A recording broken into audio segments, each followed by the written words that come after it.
이혼하니까 다 끝날 줄 알았습니다. 그런데 인생이 진짜 무너진 건 그 다음이었죠. 지금이라도 다시 돌아가고 싶어요. 설거지가 싫은 게 아니라 아무도 기다려주는 사람이 없다는 게 더 무서워요. 여러분, 혹시 요즘 이런 생각 해보신 적 있으신가요? 더는 참기 힘들다. 이 결혼 생활, 이제 끝내야겠다. 혹은 내 인생도 좀 살아보고 싶다고요? 서울 근교에 사는 62세 김영수 씨는 3년 전 아내와 이혼했습니다. 이제는 자유다라는 생각에 TV도 새로 사고 냉장고에 맥주도 채워 넣었죠. 하지만 그 자유는 오래가지 못했습니다. 혈압이 오르고 당뇨가 심해지고 몸이 아파도 병원에 같이 가줄 사람이 없었고 퇴근 후 텅 빈 집에 돌아와 전자레인지에 데운 혼밥을 먹으며 내가 이러려고 이혼했나라는 생각이 매일같이 들었다고 합니다. 실제 통계에서도 60대 이상 이혼자의 자살률이 기혼자의 3배 이상이고 이혼 후 경제력 상실, 자녀와의 거리감, 외로움은 고독사 확률을 5배 이상 높인다는 연구 결과도 있습니다. 게다가 혼자 살아가는 남성 노인의 10명 중 7명은 삶이 외롭고 버겁다고 답했습니다. 여러분, 이혼 정말로 준비되셨나요? 정말 혼자가 편할까? 라고 묻기 전에 이 외로움 내가 감당할 수 있을까? 부터 물어봐야 합니다. 이미 수만 명의 이혼자들이 입을 모아 말합니다. 내가 가장 후회하는 건 혼자 남겨진 그 순간이었다고요. 지금부터 함께 이야기 나눠보겠습니다. 이 영상 끝까지 보지 않으면 당신이 지금 고민하는 이 선택, 어쩌면 평생을 후회하게 될지도 모릅니다. 본격적인 영상 시작 전에 구독과 좋아요는 영상 제작에 정말로 큰 힘이 됩니다. 또한 오늘의 영상에는 위에 말씀드린 내용과 관련된 대한민국에서 일어나고 있는 비참한 사례 한 가지와 그와 반대되는 사례를 소개해드리겠습니다. 여러분들이 다 들어보시고 어느 쪽이 내가 원하는 노후의 인생인지 생각해 보시는 시간이 되시기 바라겠습니다. 윤정호 씨는 올해 65입니다. 경기도 화성의 중견기계 부품 업체에서 34년간 일했고 부장 자리에서 퇴직했습니다. 정년 퇴직 후 받은 퇴직금은 2억 7천만 원. 큰 돈은 아니지만 아이들 결혼은 끝냈고 아내와 둘이 소박하게 살면 될 줄 알았습니다. 하지만 부부 사이는 오래전부터 좋지 않았습니다. 말이 안 통했고 아내는 윤 씨의 퇴직 이후 집에서 하루 종일 함께 있는 것이 힘들다며 우린 이제 남남처럼 살고 있다는 말을 자주 하곤 했습니다. 결국 작년 봄 윤 씨는 아내와 협의 이혼을 했습니다. 두 사람 모두 아이들에게 부담 주고 싶지 않다며 쿨한 척 했지만 막상 홀로 원룸 전셋집에 들어앉은 첫날 윤 씨는 아무 말도 없이 TV만 쳐다봤다고 합니다. 이혼 후의 생활은 예상과 달랐습니다. 혼자 밥 먹는 건 괜찮겠지라고 생각했지만 그건 착각이었습니다. 밥솥에 쌀을 씻고 김치를 덜고 계란 하나를 굽는 그 짧은 과정이 윤 씨에겐 낯설고 피곤한 일이었습니다. 한 번은 김치를 꺼내려 냉장고를 열었는데 반찬통 안에 있던 나물 무침에 곰팡이가 가득 피어 있었습니다. 며칠 전 사온 건데 왜 벌써 이래? 라며 꺼내 들고 보니 김치통도 고추장도 나물도 하나같이 상해 있었습니다.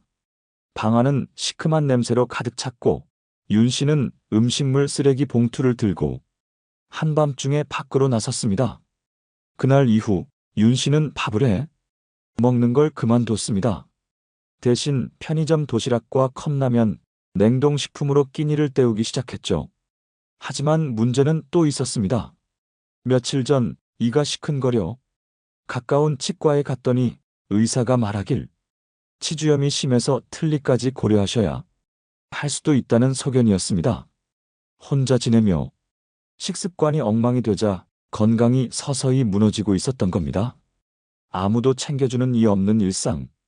윤 씨는 그제야 아내가 해준 반찬, 식탁 위 따뜻한 국 한 그릇에 소중함을 실감했다고 했습니다. 문제는 건강뿐이 아니었습니다. 경제적인 부분도 점점 위태로워졌습니다. 퇴직금 중 절반은 이혼하며 재산 분할로 나갔고 남은 돈은 월세 보증금과 생활비, 병원비 등으로 조금씩 줄어들고 있었습니다. 그래도 연금이 조금은 나오니까라고 생각했지만 윤 씨는 공무원이 아니었기에 국민연금 월 74만 원이 전부였습니다. 이 금액으로는 월세, 공과금, 통신비를 내고 나면 한 달 식비로 20만 원도 채 남지 않았습니다. 아이들에게는 이혼했다는 사실을 숨겼습니다. 엄마랑은 성격이 안 맞아서 좀 떨어져 살기로 했다고 둘러댔지만 자녀들 역시 윤 씨를 예전만큼 챙기지 않았습니다. 설날에도 요즘 애들이 다 바쁘잖아요라며 연락 한 번 없었고 명절에 혼자 편의점에서 햇반을 데워 먹던 그날 윤 씨는 내가 왜 이혼했을까라는 생각을 하루에 20번도 넘게 했다고 합니다. 이혼 후 1년, 윤정호 씨는 주변 사람들과의 연락도 자연스럽게 끊겼습니다. 부부였을 땐 아내와 함께 모임에도 가고 동창회에도 얼굴을 비췄지만 이혼한 이후부터는 혼자 왔다는 시선이 어쩐지 부담스러웠습니다. 요즘 형수님은요? 라는 질문에 괜히 얼버무리고 자리를 피한 날이 2번, 3번 반복되면서 결국엔 나가지 않게 되었습니다. 이혼 소식은 동네에 퍼졌고 어느 날 시장에서 마주친 지인은 이렇게 말했다고 합니다. 아이고, 혼자 사신다면서요. 와이프랑 참 잘 어울리셨는데 참 안타깝네요. 그 짧은 말이 그렇게 무겁게 가슴에 내려앉을 줄 몰랐습니다. 더 이상 누가 전화를 해오는 일도 문 앞에 반찬을 놓고 가는 이도 없었습니다. 사람들과의 대화는 고작 편의점 알바생의 봉투 필요하세요? 가 전부가 됐습니다. 가끔 자녀들이 연락을 하기도 했습니다. 하지만 대부분은 아빠 괜찮지? 돈 필요한 건 없지? 같은 형식적인 대화였습니다. 정작 밥은 잘 챙겨 먹고 있어? 라는 말은 들은 기억이 없다고 윤 씨는 말했습니다. 정확히 기억나는 날이 있다고 했습니다. 그날은 일요일 저녁이었고 미리 사둔 반찬을 꺼내려고 냉장고를 열었을 때였습니다.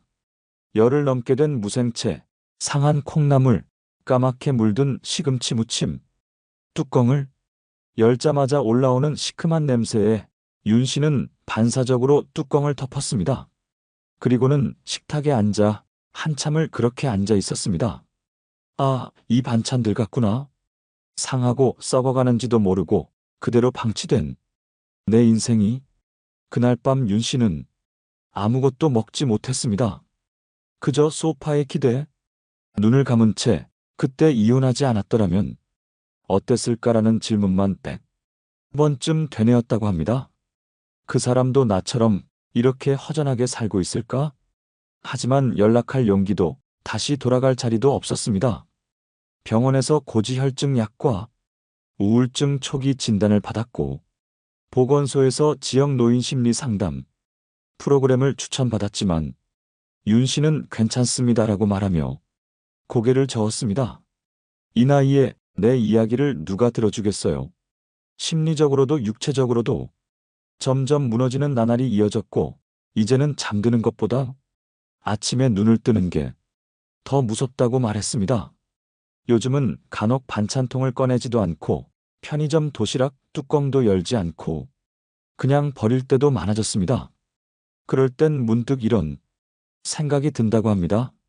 누가 내 문을 열고 들어와서 그 곰팡이 핀 반찬들 좀 치워줬으면 좋겠다. 그리고 밥 먹자고 같이 앉아주기만 해도 좋겠는데. 윤정호 씨의 삶은 특별하지 않습니다. 2025년 대한민국 65세 이상 이혼 남성의 절반 이상이 극심한 외로움과 경제적 불안정을 겪고 있다는 통계가 있습니다. 혼자 살며 심리적으로 고립된 이들이 정신과 치료를 받는 경우도 매년 증가 추세이며 노년층 자살률도 결혼 상태와 강하게 연관된다는 연구도 나왔습니다. 하지만 윤 씨처럼 대부분의 사람들은 도움을 요청하지도 말하지도 않습니다. 이유는 단순합니다. 지금 와서 뭐 어쩌겠어요? 그 말 속엔 체념과 후회가 함께 들어 있습니다. 누군가는 말합니다. 결혼 생활이 지긋지긋하다고, 배우자를 더는 견딜 수 없다고. 하지만 노년에 선택한 이혼이 결국 곰팡이 핀 반찬통처럼 버려지고 방치된 채 살아가는 삶을 가져올 수도 있다는 걸 윤 씨의 이야기는 묵묵히 증명하고 있습니다. 여러분, 어떠신가요? 위의 사례는 정말 비참하고 서글픈 인생 아닌가요? 하지만 지금부터 소개해드리는 사례는 정반대의 선택으로 행복한 노후를 보내고 있는 분을 소개해드리겠습니다. 이성우 씨는 올해 67입니다. 서울 성북구의 작은 아파트에서 아내와 둘이 살아가고 있습니다. 딱히 넉넉하진 않지만 매일 오후 햇살이 드는 베란다에서 커피를 마시고 함께 화초를 돌보는 시간이 이 씨 부부의 일상이 되었습니다. 이성우 씨는 과거 대기업 임원도 공무원도 아니었습니다. 경기도 안산에 있는 중소제조업체에서 기술직으로 28년을 일했고 퇴직 당시 직급은 과장이었습니다. 평균보다 조금 낮은 임금이었지만 그는 평생 쓸 돈보다 쌓을 돈을 먼저 생각하자는 원칙으로 살아왔습니다. 40대 중반 큰아들이 중학교에 진학하던 해, 이 씨는 아내와 함께 노후를 위한 재무 계획을 세우기 시작했습니다. 그가 가장 먼저 했던 일은 지출 가계부를 쓰는 것이었습니다. 1년 동안 쓴 소비 내역을 전부 정리한 뒤 매달 어디서 얼마가 빠져나가는지 파악했고 거기서 꼭 필요 없는 소비들을 하나씩 잘라냈습니다. 둘째 딸 학원비, 외식비, 휴대전화 요금 모든 것을 줄이되 가족 간의 시간은 오히려 더 자주 갖자고 약속했습니다. 저녁 한 끼를 외식 대신 집에서 먹는 대신 그 시간엔 온 가족이 둘러앉아 얘기를 나누기로 한 겁니다. 퇴직금은 약 1억 8천만 원. 물가 기준으로 그리 큰 금액은 아니었습니다. 하지만 이 씨는 퇴직 3년 전부터 퇴직 후 시뮬레이션 표를 직접 만들며 월 지출, 예상 연금 수령액, 의료비, 주거비 등을 꾸준히 계산해 왔습니다. 퇴직 후 바로 창업을 하거나 무리한 투자를 하지는 않았습니다. 지인들이 커피숍, 코인 세탁소, 반찬 가게 등으로 재도전을 할 때에도 이 씨는 오히려 내가 뭘 잘하는지도 모르는데 장사부터 할 순 없지라며 멈췄습니다. 그 대신 1년간은 자격증 공부를 했습니다. 노인복지 지도사, 평생교육사, 시니어 컴퓨터 지도사 같은 분야였습니다. 배우는 중엔 힘들었지만 일단 자격증을 취득하자. 인근 복지관에서 시니어 대상 컴퓨터 교육 강사를 구한다는 공고가 눈에 띄었습니다. 시급은 높지 않았습니다. 수업 한 회당 3만 원 수준이었지만 내가 나이 들고도 누군가에게 도움 줄 수 있다는 사실이 기뻤습니다. 작은 강사비가 들어오자 아내와 함께 시니어 문화기획단에도 등록했고 그곳에서 취미로 사진도 배우고 사람들과 교류도 이어갔습니다. 무엇보다 중요한 건 배우자와의 관계 유지였습니다. 이 씨는 퇴직 후에도 매주 부부 회의를 열었습니다. 서로의 하루를 나누고 감정을 쌓아두지 않도록 대화를 이어가는 자리였죠. 어느 날 아내가 말했습니다. 당신이 매일 요리해줘서 밥 먹는 게 기쁨이야. 그 말에 이 씨는 가슴이 뭉클했다고 했습니다. 가끔은 식탁 위에 반찬이 모자라도 함께 식사하며 웃을 수 있다는 것만으로도 혼자 먹는 편의점 도시락과는 전혀 다른 삶이었습니다. 건강관리도 놓치지 않았습니다. 이 씨는 10년째 주 3회 아침 걷기 운동을 하고 있고 동네 보건소에서 운영하는 건강검진 프로그램에 꾸준히 참여하고 있습니다. 혈압, 혈당, 콜레스테롤 수치를 3개월마다 점검하며 몸에 이상이 생기기 전 예방하려는 습관이 자리 잡혔습니다. 자녀들과의 관계도 변함없습니다. 큰아들은 타지에 살고 있고 둘째 딸은 결혼해 부산에 거주 중이지만 매주 영상 통화를 통해 안부를 묻습니다. 명절에는 자녀 부부가 집에 찾아와 손수 밥상을 차려주며 아빠, 엄마처럼 살고 싶어요. 라는 말을 건넸습니다. 최근엔 이 씨가 운영하는 유튜브 채널이 있습니다. 노후를 잇는 사람들이라는 이름으로 자신의 노후 준비 과정, 퇴직 후 일상, 배우자와의 대화 노하우, 건강관리 팁을 나눕니다. 구독자는 많지 않지만 이성우 님 덕분에 저도 노후 준비 시작했습니다 라는 댓글이 달릴 때마다 마치 회사 다닐 때보다 더 큰 성취감을 느낀다고 했습니다. 이 씨는 이런 말을 자주 합니다. 노후는 젊을 때보다 빠르게 변합니다. 하루하루가 내 선택의 결과이죠. 그 선택을 미루지 않는 사람만이 진짜 인생 2막을 맞이할 수 있어요. 이성우 씨의 삶이 특별해서 가능한 일이었을까요? 아닙니다. 그는 가진 게 많지 않았지만 준비와 관계, 그리고 포기하지 않는 습관을 선택했습니다. 그는 곰팡이 낀 반찬이 아닌 매일 정갈하게 정리된 식탁 위에서 오늘도 맛있게 먹자는 말로 하루를 시작하고 있습니다. 그리고 그 식탁 옆엔 그의 손을 꼭 잡고 앉은 평생의 동반자가 함께 있습니다. 그렇다면 실제로 이혼이나 은퇴 후에 윤정호 씨와 같은 삶을 사는 사람들이 얼마나 많을까요? 통계는 그 현실을 더 분명하게 보여줍니다. 2025년 현재 대한민국 통계청에 따르면 60세 이상 남성 독거 가구의 비율은 20년 전보다 2배 이상 늘어났고 이들 중 70%가 이혼을 경험한 뒤 혼자 사는 경우였습니다.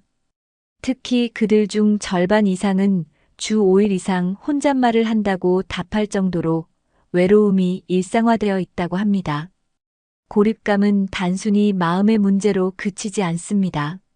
미국 노인의학회지에 실린 한 연구에서는 65세 이상 이혼 남성의 경우 혼자 사는 기혼 남성보다 심장질환 발병률이 1.8배, 우울증 진단율은 4.2배 더 높다는 분석이 나왔습니다. 또 다른 유럽의 연구에서는 60세 이후 이혼한 남성들이 단순히 건강만 나빠지는 것이 아니라 알코올 의존과 수면장애, 기억력 저하 등의 복합적인 문제를 겪는 경향이 더 크다는 사실도 확인됐습니다. 실제로 이혼한 남성들의 경우 고독감과 무력감, 쓸모없다는 감정을 반복적으로 느끼게 되면서 건강 관리가 점점 어려워지고 급기야 질병 초기에도 병원을 찾지 않게 되는 경우가 많다고 합니다. 문제는 이 고립이 시간이 지날수록 점점 더 깊어진다는 점입니다. 한 해외 사례 연구에서는 이혼 후 초기 6개월 동안은 새로운 시작이라는 감정으로 자존감이 유지되지만 1년을 넘기면 외로움과 후회가 더 강하게 찾아오고 경제적인 문제까지 겹치면서 일상 기능이 급격히 떨어진다고 보고했습니다. 경제적인 측면에서의 현실도 냉정합니다. OECD 국가 중 노년층 상대 빈곤율이 가장 높은 나라 중 하나가 바로 대한민국입니다. 국민연금 수령자의 30% 이상이 월 80만 원 미만을 받고 있으며 그마저도 안정적인 주거가 없는 경우엔 절반 가까이를 집세로 지출하고 있다는 조사도 있습니다. 특히 이혼한 고령 남성은 기혼자 대비 평균 자산이 60% 이상 낮은 것으로 나타났고 의료비나 갑작스러운 지출에 대한 대비도 거의 없는 경우가 많았습니다. 독거노인 종합센터의 자료에 따르면 이혼 후 혼자 사는 60대 이상 남성 중 절반 가까이가 생활이 불안정하다고 답했으며 그중 일부는 퇴직 후 받은 퇴직금을 대부분 자녀 결혼이나 초기 창업, 생활비로 써버리고 더 이상 쓸 여유가 없다고 응답했습니다. 윤정호 씨의 사례처럼 자녀들에게 말도 못하고 병원도 미루고 냉장고 안에 곰팡이 핀 반찬을 다시 덮고 있는 삶은 어쩌면 현재 이 순간에도 전국 곳곳에서 벌어지고 있는 현실일지도 모릅니다. 반대로 이성우 씨처럼 노후 준비를 일찍부터 하고 배우자와의 관계를 꾸준히 가꾸고 건강과 사회적 연결망을 유지한 사람들은 어떤 결과를 맞이했을까요? 국제고령사회연구소에서 발표한 보고서에 따르면 50대부터 노후 재무 설계를 시작하고 정기적인 건강관리와 사회활동을 이어간 고령자의 경우 70세 이후에도 우울증 진단율이 일반 평균의 절반 이하였으며 병원 방문 수나 치매 발생률도 크게 낮았다고 합니다. 또 부부가 함께 노후 계획을 세우고 대화의 빈도를 유지한 가정일수록 배우자가 사망한 이후에도 남은 가족의 심리적 안정감이 높게 유지된다는 조사도 있었습니다. 특히 은퇴 후에 곧바로 창업이나 투자에 몰두하기보다 6개월에서 1년의 시간을 두고 자신의 몸과 마음을 점검하며 재정 계획을 조정한 이들의 만족도가 가장 높았다고 분석되었습니다. 심리학자들은 말합니다. 노후의 행복은 재산의 크기로 결정되는 것이 아니라 자신이 누군가와 연결되어 있다는 감정에서 출발한다고. 그리고 그 연결의 가장 중요한 출발점이 바로 배우자와의 관계라는 사실은 여러 국가에서 공통적으로 드러난 연구 결과이기도 합니다. 즉, 배우자와의 관계가 무너지면 경제력도, 건강도, 사회적 신뢰도 모두 함께 흔들릴 수 있다는 뜻입니다. 실제로 미국에서 실시된 65세 이상 고령자 추적 조사에서는 배우자의 죽음보다 이혼이 건강 악화에 미치는 심리적 충격이 더 길게 지속된다는 분석도 있습니다. 정서적 회복력이 그만큼 낮기 때문이라고 합니다. 그러니 결국 노년의 삶에서 중요한 것은 얼마나 버티느냐가 아니라 얼마나 함께 살아가느냐는 질문으로 귀결된다는 것이죠. 이렇듯 이혼 후의 고립과 무계획한 노후는 누구에게나 찾아올 수 있는 현실이지만 그렇다고 방법이 전혀 없는 것은 아닙니다. 먼저 우리나라 각 지자체에서 실제로 운영 중인 노인 지원 프로그램들을 살펴보면 꽤 실질적이고 효과적인 도움을 받을 수 있는 제도들이 이미 존재합니다. 예를 들어 서울시는 어르신 돌봄 종합 서비스를 통해 65세 이상 노인 중 돌봄이 필요한 분들에게 일상생활 지원부터 말벗 서비스까지 제공하고 있으며 요건에 따라 가사 도우미와 정서 지원 인력이 매주 정기적으로 방문해 기본적인 돌봄과 사회적 교류의 기회를 제공합니다. 부산시는 혼자서도 괜찮아요. 프로젝트를 통해 독거노인을 위한 자가건강진단 키트를 보급하고 매달 방문 상담을 진행하며 정신건강위험군은 전문기관과 연계하는 시스템을 운영 중입니다. 이와 함께 대전은 시니어 기자단을 운영해 은퇴한 고령자들이 자신들의 삶을 콘텐츠로 기록하고 지역 커뮤니티와 연결될 수 있도록 돕고 있고, 광주시는 노인복지관과 연계해 매달 정서치유 집단 상담을 무료로 진행하며 우울감이 심한 노인을 대상으로는 1:1 전문 상담도 지원합니다.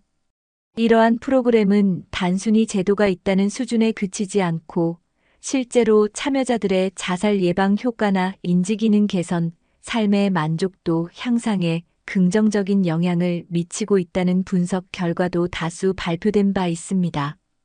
한 정신건강 관련 전문가는 말합니다. 이혼 후 혼자 남겨졌을 때 무엇보다 중요한 건 다시 관계망 안으로 들어가는 일이다. 그리고 그 출발점은 지역사회 자원 활용이 될 수 있다고요. 특히 서울 경기권 지자체 대부분은 최근 1인 가구 노인 증가세에 따라 마을 단위 단톡방 개설, 주 1회 공용 식사 모임 운영, 낯선 이와의 대화 프로젝트 등 다양한 소규모 모임 기반 커뮤니티 서비스를 실험적으로 확장하고 있는 중입니다.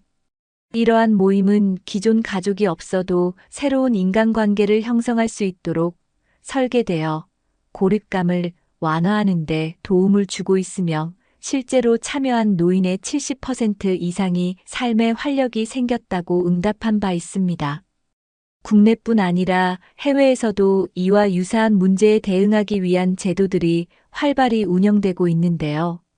일본은 이미 10년 전부터 고령자 고독사 방지법을 제정해 일정 연령 이상의 독거노인은 지역 자치구가 의무적으로 안부 확인과 생활 실태 조사를 하도록 법적으로 강제하고 있으며 이를 통해 고독 사유를 일정 수준 낮추는 성과를 얻고 있습니다. 또한 독일에서는 시니어 커뮤니티 홈 정책을 통해 혼자 사는 노인을 한 아파트 단지 내에 모아 공동 식사, 공동 건강관리 프로그램을 운영하며 복지사와 의료진이 삼주하여 정서적 고립을 사전에 차단하고 있습니다. 이들은 단순한 거주시설이 아닌 고령자 스스로 공동체 안에서 역할을 가지고 살아갈 수 있게 하여 자존감을 유지하는 데도 초점을 맞추고 있습니다. 국내에서도 이 같은 모델을 참고해 혼밥 지원형 공공주택, 중장년 공유하우스 등의 개념이 등장하고 있으며 국토교통부와 복지부가 공동으로 파일럿 프로젝트를 진행 중입니다. 결국 전문가들이 입을 모아 강조하는 바는 같습니다. 노후는 혼자 준비하는 것이 아니라 함께 살아가기 위한 구조를 만드는 일이다.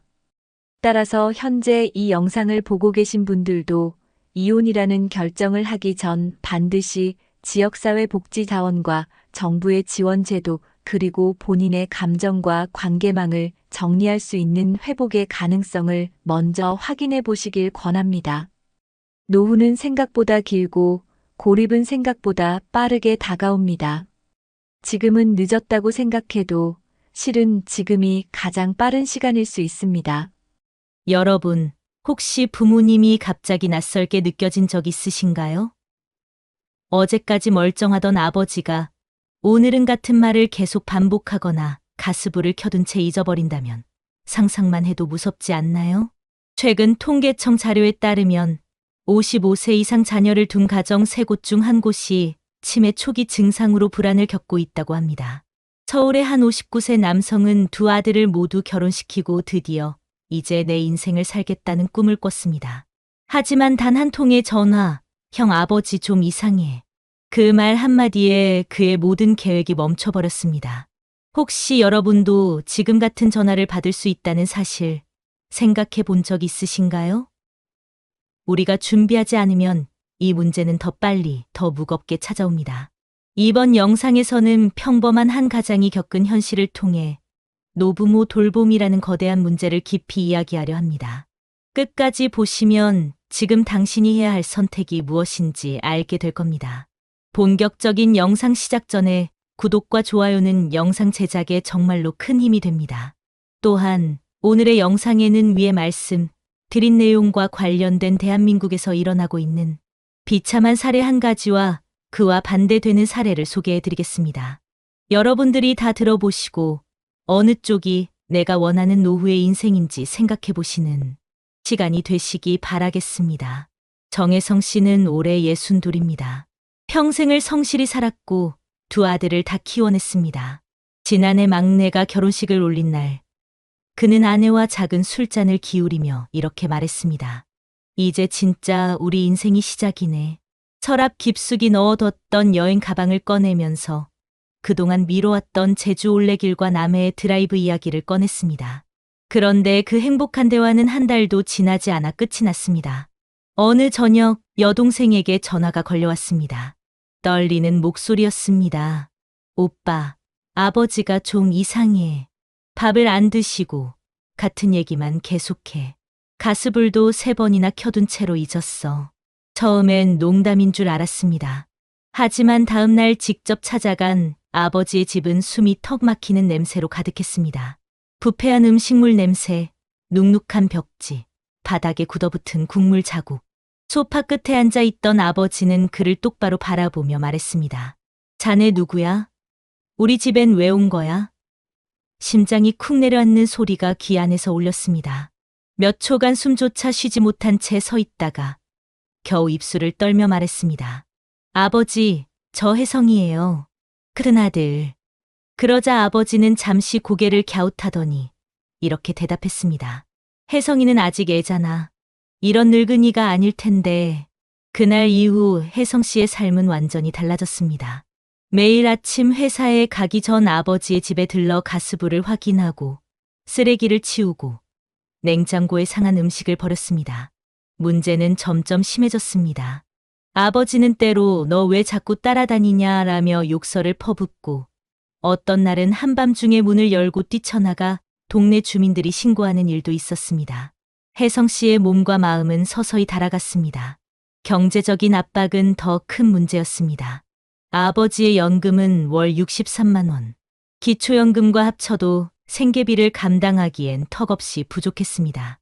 게다가 치매 초기 진단 이후 약값과 검사비, 간병용품까지 매달 100만 원 이상이 추가로 들었습니다. 본인의 월급으로도 빠듯했는데 올해 초 회사에서 구조조정 소식이 들려왔습니다. 30년 다닌 회사에서 임금 피크제 대상자라는 이유로 사실상 반강제 퇴직을 요구받았습니다. 이제 겨우 쉰내신 그에게 새로운 일자리를 찾는 일은 생각보다 훨씬 절망적이었습니다. 이력서를 내도 답이 오지 않았고 하루 아르바이트를 전전하며 겨우 유지하는 생활.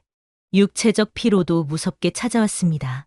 하루 5시간도 못 자는 날이 이어졌고 어깨와 허리는 늘 굳어 있었습니다. 더 무서운 건 거울을 볼 때마다 아버지의 얼굴이 겹쳐 보인다는 거였습니다. 눈 밑의 검은 그림자, 메마른 입술, 무표정한 얼굴. 그는 욕실 거울 앞에서 중얼거렸습니다. 나도 이렇게 늙어가겠지. 그리고 내 아들도 언젠가 나를 이렇게 볼까. 아버지와의 대화는 점점 줄어들었습니다. 대화라고 부를 수 있는 게 있었을까 싶을 정도였습니다. 아버지는 하루가 다르게 변했습니다. 하루는 혜성아, 내가 있어서 다행이다. 라고 손을 잡고 울었고, 다음 날은 내가 내 인생 망쳤어. 라며 손등으로 뺨을 때렸습니다. 그 손길이 너무 약해 오히려 눈물이 났습니다. 강했던 아버지가 이렇게까지 작아진 건 처음이었습니다. 분노보다 연민이 더 깊게 파고들었습니다. 하지만 동시에 이런 생각도 스쳤습니다. 나는 언제까지 이렇게 살 수 있을까? 내 삶은 언제 시작되는 걸까? 문제는 혜성 씨 혼자가 아니었다는 겁니다. 주변 친구들도 하나둘 비슷한 고통을 털어놓기 시작했습니다. 어떤 이는 치매 걸린 장모를 돌보다 허리 수술을 했고, 또 다른 이는 퇴직 후 부모 간병으로 집을 팔았습니다. 다들 말은 하지 않았지만 눈빛에 같은 절망이 있었습니다. 2025년 현재 한국의 고령화 속도는 세계에서 가장 빠릅니다. 치매 환자만 이미 100만 명을 넘어섰고 돌봄의 무게는 고스란히 가족에게 내려앉고 있습니다. 사회는 아직 준비되지 않았고 정부의 지원은 너무 느리고 얇았습니다. 그해 겨울 혜성 씨는 결국 아버지를 요양병원 대기 명단에 올렸습니다. 서류를 제출하고 나오는 길, 차 안에서 한참을 울었습니다. 아버지를 버리는 것 같다는 죄책감과 더는 견딜 수 없다는 절망이 한꺼번에 밀려왔습니다. 며칠 뒤 아버지 집에서 마지막으로 목욕을 시켜드리던 날이었습니다. 아버지는 젖은 손으로 그의 손목을 꼭 잡으며 말했습니다. 혜성아, 나 혼자 두지 마라. 그 말을 듣는 순간 그의 무릎이 주저앉을 뻔했습니다. 그날 밤 그는 아내에게 이렇게 말했습니다. 이제는 나도 내 이름을 잃어버린 것 같아. 난 아버지의 아들, 애들의 아버지, 당신의 남편일 뿐 정혜성이라는 사람은 없는 것 같아. 그 말에 아내는 아무 말도 하지 못하고 그의 손을 잡았습니다. 작은 거실, 불 꺼진 방 안에서 그는 조용히 중얼거렸습니다. 아버지 나도 버티고 있어. 근데 이 길의 끝이 어디인지 모르겠어. 여러분 어떠시나요? 위의 사례는 정말 비참하고 서글픈 인생 아닌가요? 하지만 지금부터 소개해드리는 사례는 정반대의 선택으로 행복한 노후를 보내고 있는 분을 소개해드리겠습니다. 주인공은 올해 65살의 김상우 씨입니다. 평생을 건설 현장에서 일하며 손에 굳은 살이 가득한 사람입니다. 20살 초반부터 나는 부모님처럼 살지 않겠다는 다짐 하나로 살았다고 합니다. 어린 시절 그는 치매 걸린 외할머니를 돌보느라 무너져가는 부모를 보았습니다. 그때 결심했습니다. 노후는 준비하지 않으면 지옥이 된다. 그 다짐은 40년 넘는 시간 동안 그의 삶을 지탱하는 기둥이었습니다. 김 씨는 돈을 많이 번 사람이 아니었습니다. 월급은 늘 빠듯했고 새아이를 키우느라 숨 돌릴 틈도 없었습니다. 하지만 그는 작은 것부터 시작했습니다. 30살이 되던 해 매달 10만 원씩 적금을 들었습니다. 동료들은 그 돈으로 소고기나 사 먹어라라고 놀렸지만 그는 단 한 번도 그 적금을 깨지 않았습니다. 40이 넘어서부터는 소액 개인연금과 장기요양보험을 동시에 가입했습니다. 당시 주변 사람들은 보험료가 아깝다며 고개를 저었지만 그는 한마디로 대답했습니다. 나중에 후회하는 건 그때 웃으면서 낼 수 있는 돈을 아꼈을 때야. 아이들을 결혼시키고 50살이 넘자 그는 또 다른 준비를 시작했습니다. 부모 부양과 자신의 노후 돌봄을 동시에 고려해 작은 전원주택을 지었습니다. 수도권에서 멀지 않은 곳, 시내 병원과 복지관이 10분 거리에 있는 곳을 선택했습니다. 집을 지을 때 가장 신경 쓴 건 편의시설이 아니라 살림의 동선이었습니다. 혹시 자신이 거동이 불편해지거나 아내가 아플 때를 대비해 문턱을 낮추고 욕실에 손잡이를 설치하고 응급배를 달았습니다. 무엇보다 김 씨의 진짜 준비는 대화였습니다. 그는 아내와 그리고 아이들과 꾸준히 이야기를 나눴습니다. 나중에 내가 치매 걸리면 어떻게 할 거냐? 는 질문을 농담처럼 꺼냈고 식탁 위에서 현실적인 계획을 세웠습니다. 가족들은 처음엔 불편해했지만 점점 자연스러워졌습니다. 그 대화 덕분에 모두가 알고 있었습니다. 돌봄은 혼자가 아니라 가족이 함께 책임지는 것. 2025년 봄, 김 씨의 준비는 빛을 발했습니다. 올해 초, 그의 아내가 갑작스럽게 무릎 인공관절 수술을 받게 되었습니다. 많은 사람이 그 상황에서 허둥댔겠지만 김 씨는 침착했습니다. 이미 노후 자금에서 의료비 비상금 계좌를 따로 마련해둔 덕분에 수술비 850만 원을 한 번에 낼 수 있었습니다. 더 놀라운 건 아내가 수술하는 동안 김 씨가 혼자가 아니었다는 겁니다. 새 아이가 번갈아가며 병원에 찾아왔고 이웃들도 그를 도왔습니다. 그는 말합니다. 돈만 준비한 게 아니라 관계를 준비한 덕분이에요. 김 씨의 하루는 단순합니다.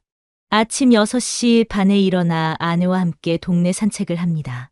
복지관에서 운영하는 건강 프로그램에 참여하고 오후엔 마을 도서관에서 봉사활동을 합니다. 매주 토요일에는 손주들이 놀러 옵니다. 그때마다 그는 과거를 떠올립니다. 똑같이 부모를 돌봐야 했던 친구들 중 몇은 아직도 병원과 집을 오가며 지쳐 있습니다. 어떤 이는 부모 간병으로 퇴직금을 다 쓰고 지금은 하루 벌이로 겨우 생계를 유지하고 있습니다. 김 씨는 친구들을 볼 때마다 말합니다. 준비는 돈만이 아니야.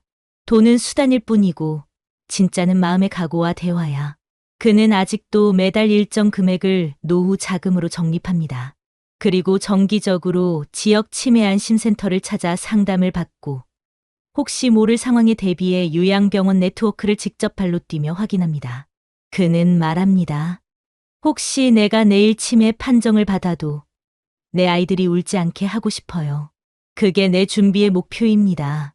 무엇보다 김 씨의 선택이 특별한 이유는 균형이었습니다. 그는 자신만을 위한 준비를 하지 않았습니다. 부모를 위한 돌봄, 아이들에게 짐을 남기지 않기 위한 계획, 그리고 아내와의 마지막 시간을 지키기 위한 대비. 그 모든 게 얇고 긴 실처럼 이어져 그의 노후를 단단하게 만들고 있었습니다. 최근 통계에 따르면 2025년 현재 대한민국 60대의 절반 이상이 노후 준비가 부족하다고 답했습니다. 그 안에서 김 씨 같은 사례는 희귀합니다. 하지만 그는 특별한 부자가 아니었습니다. 그저 미리 생각하고 작게라도 시작했을 뿐이었습니다. 어느 날 저녁 아내가 말했습니다. 당신은 참 신기한 사람이야. 우리 인생이 불안하지 않은 건 다 당신 덕분이야. 그 말에 김 씨는 잠시 눈을 감고 대답했습니다. 아니야. 우리 둘이 같이 만든 거야. 작은 전원주택 거실에는 저녁볕이 부드럽게 들어왔고 손주들이 남기고 간 장난감이 뒹굴고 있었습니다. 그는 그 장면을 바라보며 속으로 중얼거렸습니다. 내가 준비한 건 결국 사랑이었구나. 2025년 현재 대한민국은 빠르게 고령화가 진행되고 있습니다. 통계청의 자료에 따르면 전체 인구 중 65세 이상 노인의 비율은 이미 20%를 넘어섰고 2030년이면 25%에 도달할 것으로 예상됩니다. 특히 치매 환자 수는 매년 급격히 증가하고 있습니다. 보건복지부가 발표한 2024년 치매 현황 자료에 따르면 전국적으로 등록된 치매 환자 수는 110만 명을 넘어섰으며 그중 절반 이상이 가족의 집에서 직접 돌봄을 받고 있습니다. 이 숫자 뒤에는 혜성 씨와 같은 수많은 가족의 고통이 숨어 있습니다. 더 큰 문제는 치매의 돌봄 비용입니다.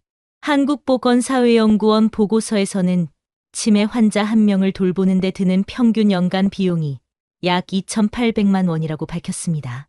이는 단순한 의료비만이 아니라 간병인 고용, 생활보조 장비, 약값, 그리고 가족 구성원이 이를 포기하면서 발생하는 간접 비용을 모두 합친 수치입니다. 특히 50대 후반 60대 초반의 자녀가 가장 큰 부담을 지고 있는 것으로 나타났습니다. 경제활동의 정점에서 부모 부양으로 인해 노동시간을 줄이거나 직장을 그만두는 경우가 많아 이른바 돌봄 은퇴라는 신조어까지 등장했습니다. 해외 통계 역시 비슷한 경고를 던지고 있습니다. 세계보건기구 WHO는 2024년 발표한 글로벌 치매 보고서에서 전 세계적으로 치매 환자 수가 5,500만 명을 넘었고 2030년까지 7,800만 명으로 급증할 것이라고 예측했습니다. 특히 보고서는 돌봄 제공자의 신체적 정신적 소모가 치매 자체보다 더 심각한 사회 문제라고 지적합니다.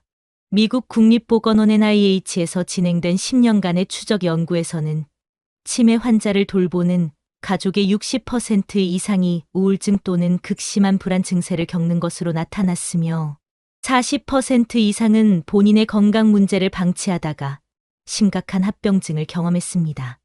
돌봄 스트레스가 가족 구성원의 평균 기대 수명을 5년 이상 단축시킨다는 해외 연구 결과도 있습니다. 한국의 현실은 이와 겹치면서도 더 가혹합니다.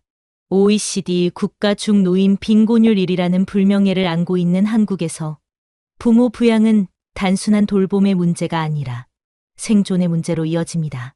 국민연금연구원의 최근 보고서에 따르면 60대 이상의 절반 가까이가 월 생활비로 120만 원 이하를 사용하며 버티고 있고 부모를 돌보는 자녀 세대의 70% 이상이 경제적 부담 때문에 가족 갈등을 경험했다고 답했습니다.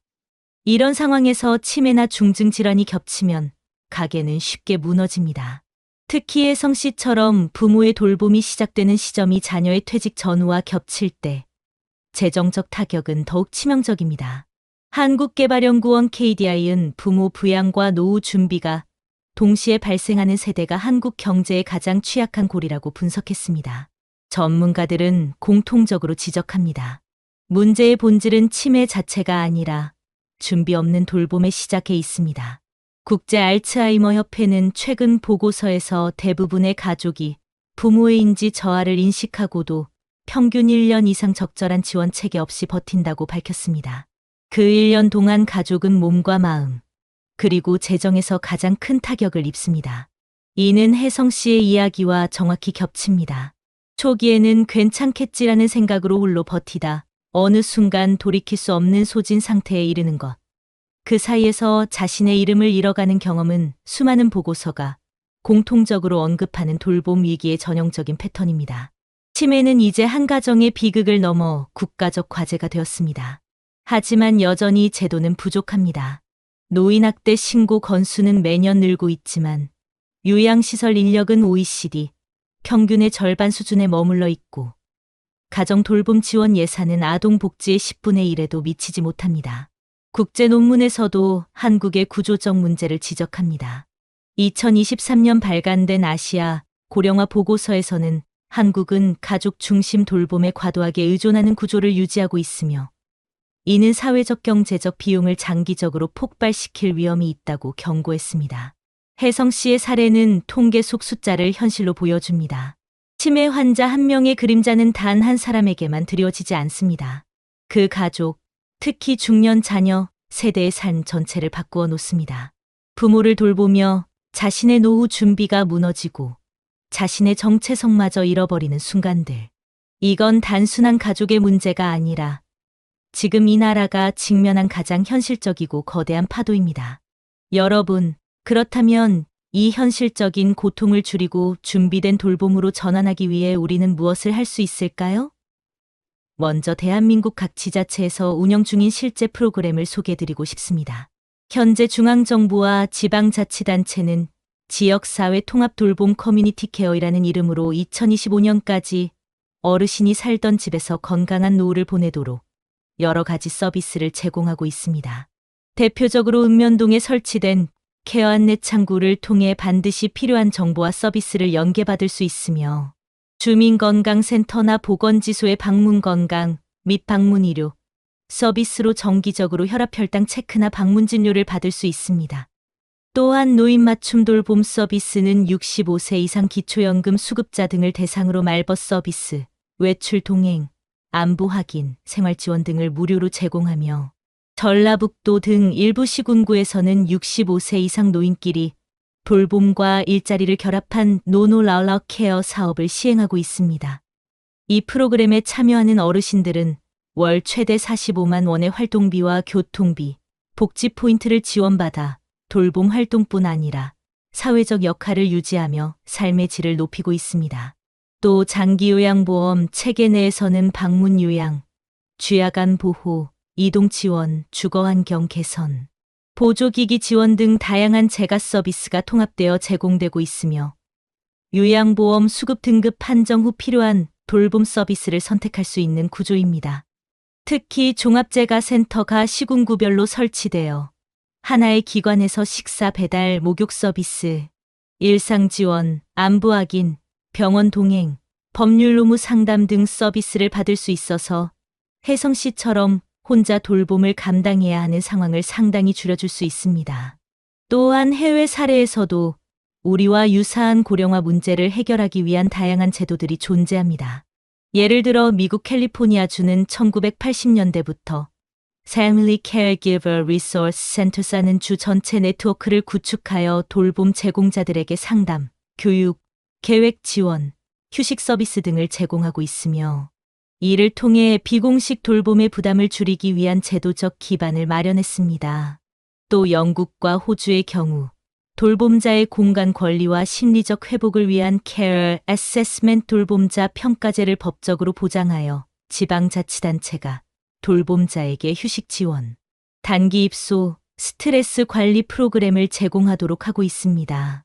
네덜란드는 치매 환자가 사는 치매 빌리지 디멘티아 빌리지 모델을 운영하고 있는데 환자들이 가상의 마을에 살면서 카페나 극장 같은 시설에서 자율적으로 생활하는 방식으로 인간다운 일상을 유지하도록 돕는 혁신적 방법입니다.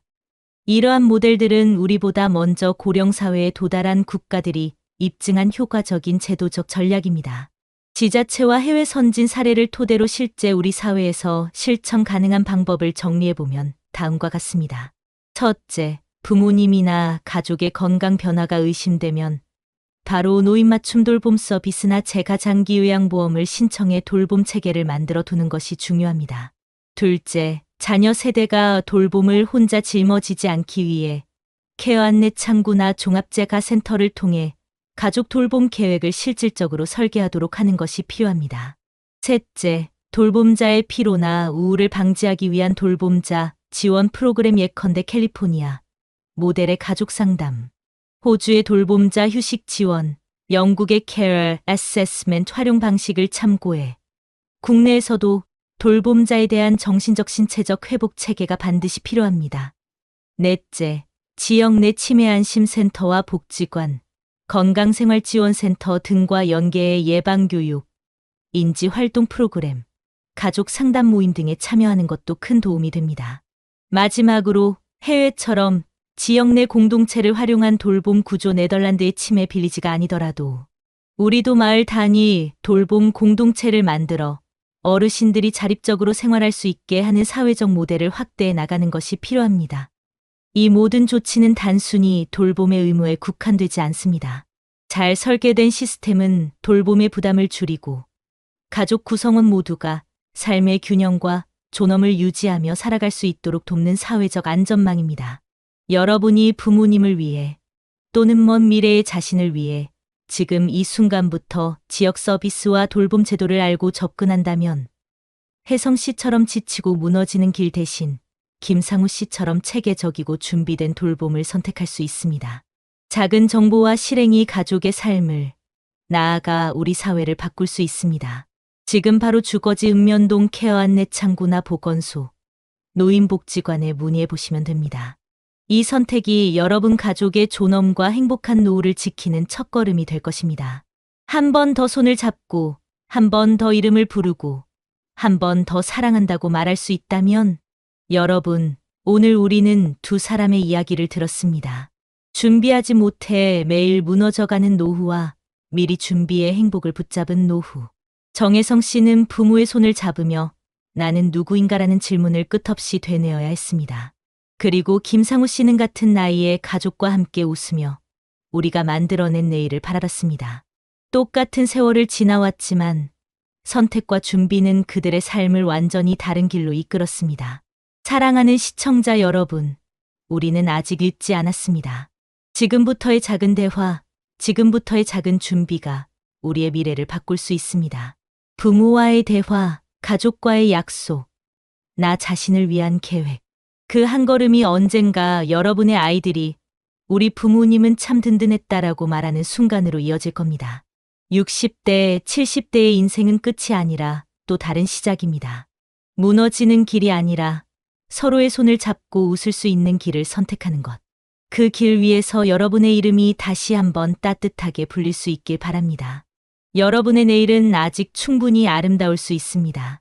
오늘 우리 함께 그 준비를 시작해 볼까요? 여러분, 최근 뉴스에서 들으셨나요? 은퇴한 지 2년 된 59세 남성이 가족의 눈치를 보며 여전히 성공한 사장님처럼 살아가려다 결국 집 한 채와 남은 노후 자금을 모두 잃은 사건 말입니다. 겉으로는 멀쩡해 보였지만 그의 거실 식탁 위에는 카드 연체 고지서와 대출 명세서만 쌓여 있었다고 합니다. 더 두려운 건 이 이야기가 남의 일이 아니라는 겁니다. 지금 대한민국에서 50대, 60대 가정 중 절반 이상이 같은 불안을 안고 산다는 조사도 나왔습니다. 혹시 이런 생각 해본 적 있으신가요? 내가 붙잡고 있는 이 체면, 언젠가 내 가족의 짐이 되면 어떡하지? 사람들의 시선, 한때의 영광, 자존심이라는 이름으로 우리는 스스로를 지키는 줄 알지만 어느 순간 그게 삶을 무너뜨리는 칼날이 될 수도 있습니다. 오늘 이 영상에서는 한때 잘 나가던 가장으로 불렸던 한 남자의 이야기를 통해 지금 우리가 반드시 내려놔야 할 것과 끝까지 지켜야 할 것이 무엇인지 이야기하려고 합니다. 끝까지 보신다면 노후를 무너뜨리는 가장 큰 함정을 피할 수 있는 길을 찾게 될 겁니다.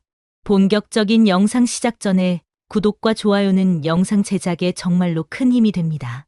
또한 오늘의 영상에는 위의 말씀 드린 내용과 관련된 대한민국에서 일어나고 있는 비참한 사례 한 가지와 그와 반대되는 사례를 소개해 드리겠습니다. 여러분들이 다 들어보시고 어느 쪽이 내가 원하는 노후의 인생인지 생각해 보시는 시간이 되시기 바라겠습니다. 박성진 씨는 64시다. 한때 그는 대기업에서 35년을 근무한 박 부장으로 불렸다. 매일 정장을 입고 회색 BMW 외제차를 타고 출퇴근하던 시절, 그는 스스로가 성공한 인생을 살고 있다고 믿었다. 2022년 정년 퇴직을 하며 받은 퇴직금은 4억 원. 평생의 노력 끝에 얻은 그 돈은 가족의 노후와 그의 자존심을 동시에 상징하는 것 같았다.